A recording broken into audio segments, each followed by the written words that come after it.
What's up, guys? It's Phone Finds episode 52. I know it's been a while, but as usual, I just haven't been finding stuff. That ends now. So we will start with my first find, unfortunately the worst. This is an iPod Nano 3rd generation. It's in pretty good shape in the outside. Looks fine. Back is scratched up, as you expect. It is a 4 GB variant. Unfortunately, the reason this is the worst find is because there is a battery problem where I can't show it working off on camera without it being plugged in, which I won't do because all it does is boot up to the setup screen, and as soon as you even press a button like this or even spin the wheel, it just restarts and it does that forever. So it just needs the battery replaced, which I've heard is a task, so I'll have to get a new back for this because that destroys it. It destroys it somehow. But yeah, I'll get this working though. I want to have the another working iPod, especially since something weird happened with the frame of my iPod video, which basically totally fell apart. I might replace that too. All right, the next find is this. I don't know exactly what variant this is, but it's just one of those Alcatel flip phone KaiOS phones. I have a consumer cellular one, except in red, but now I have a black one. It works totally fine. There is just like nothing wrong with it. Both screens work. You know, if I shut it real fast. As you can see, both screens work fine. It's just pretty uninteresting as they usually are because you really can't do a whole lot with these. I still find it neat that these are flip phones running Android though. Yeah, that's it for that. Next is this, honestly, one of my most low-end phones ever. An Alcatel Pixie Glitz on Tracfone. That's on consumer cellular, by the way, as you couldn't if you couldn't tell. Yeah, like I said, this on Tracfone. I've heard of this phone before.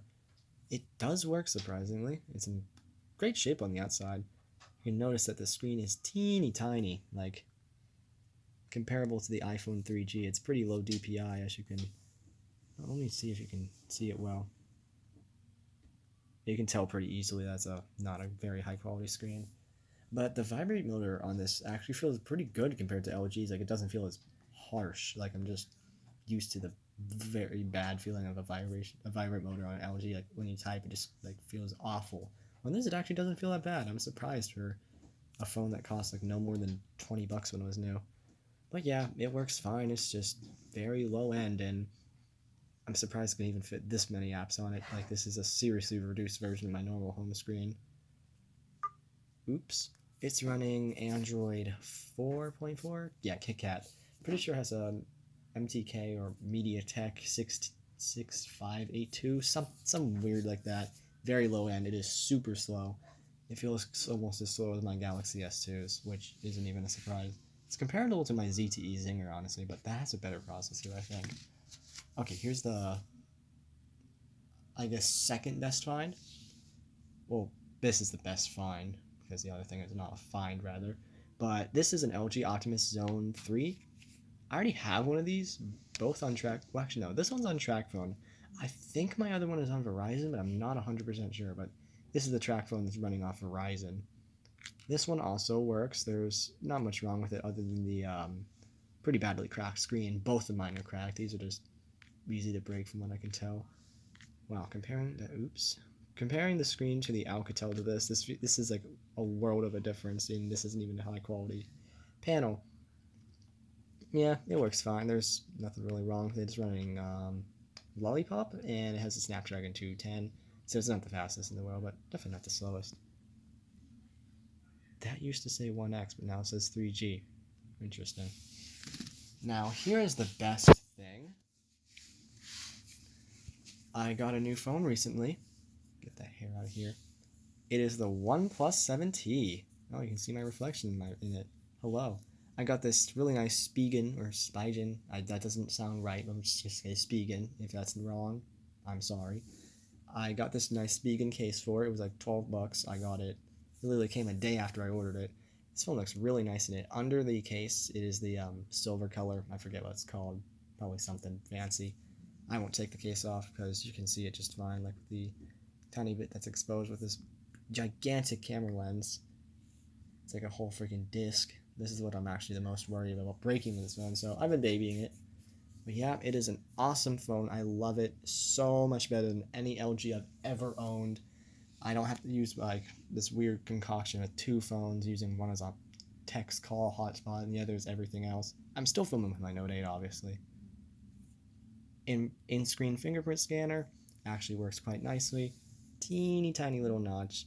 Like most people said, like once you get used to the notch, you just kind of stop noticing it, and that's exactly what happened with me. Now, I think something funny about this phone, which I don't want that to deter anyone from buying it. Oh, hold on.